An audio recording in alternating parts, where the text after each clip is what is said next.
Halo nakama seluruh belahan dunia, semoga kalian selalu dalam keadaan sehat. Kali ini kita bakal menggambar dan menceritakan request dari nakama kita M. Ali Fauzan, yaitu Roronoa Zoro, yang diberi judul Janji Itu Lebih Berat Dari Tiga Katana. Cerita dimulai di desa Shimotsuki, desa yang terletak di Es Blue. Ada seorang anak yang bernama Zoro. Zoro itu anak dojo yang tukang cari masalah. Lawannya cuma satu, Kuina. Anak perempuan tapi jagonya nggak ngotak.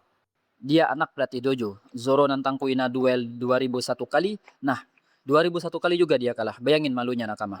Kayak kamu yang nembak gebetan 5 tahun berturut-turut ditolak. Tapi tetap balik lagi minggu depan. Sampai satu malam Kuina jatuh dari tangga dan meninggal. Sebelum napas terakhir dia bilang ke Zoro, Zoro jadi pendekar pedang terkuat di dunia ya, buat apum. Dari situ Zoro berubah. Dia ambil pedang Kuina, nama pedangnya Wado Ichimonji, yang Zoro pakai sampai sekarang dan bersumpah.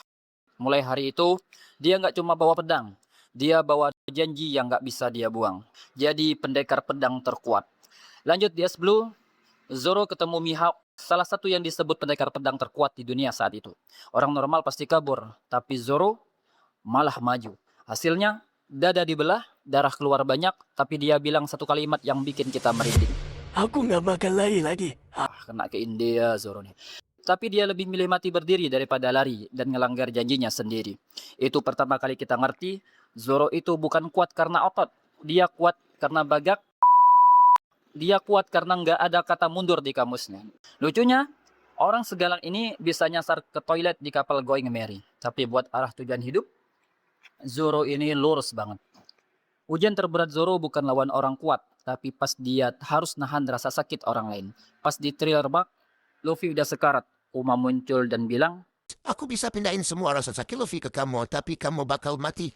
Zoro nggak mikir panjang nakama. Dia berdiri dan bilang, Iya, aku sial. Kuma nanya lagi. Kamu yakin akan mati?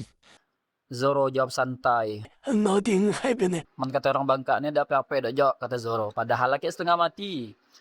Sebelum lanjut, jika kamu suka video ini, bantu support dengan like dan subscribe ya. Oke lanjut, padahal di dalam Zoro udah kayak mau hancur, tulang remuk, darah keluar dari mulut, tapi dia tahan. Karena kalau dia lepas, janjinya ke Luffy sebagai kapten bakal pecah. Itu bukan kekuatan fisik, itu kekuatan orang yang udah milih mati daripada jadi pembohong.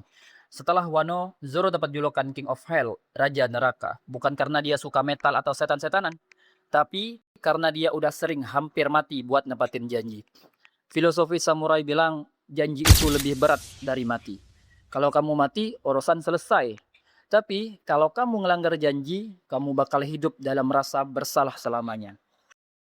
Zoro pilih jalan yang paling berat. Dia nanggung janji ke Kuina yang udah meninggal. Dia nanggung janji ke Luffy yang kadang baka tapi dia percaya. Dan dia nanggung janji ke dirinya sendiri. Jadi pendekar pedang terkuat. Makanya pas Zoro aktifin Enma dan ngeluarin Asura itu bukan cuma teknik nakama. Itu teriakan orang yang gak mau ngelanggar sumpah. Jadi kalau ada orang yang bilang Zoro cuma tukang teriak, Aku ani kali. mereka nggak ngerti kekuatan Zoro itu bukan di pedangnya. Kekuatan Zoro itu ada di satu hal nakama. Dia nggak pernah ngelanggar janji sekecil apapun janji itu. Pelajaran yang bisa kita ambil dari cerita ini, Zoro ngajarin kita satu hal nakama. Orang hebat bukan orang yang nggak pernah jatuh, tapi orang hebat adalah orang yang nggak pernah lupa kenapa dia harus bangun lagi. Kalau kamu suka cerita kayak gini, bantu support dengan subscribe, like, and share. Jangan sampai ketinggalan episode selanjutnya ya. Kira-kira kita bahas karakter apa lagi minggu depan? Sanji, Usopp, atau Nami Swan? Terima kasih.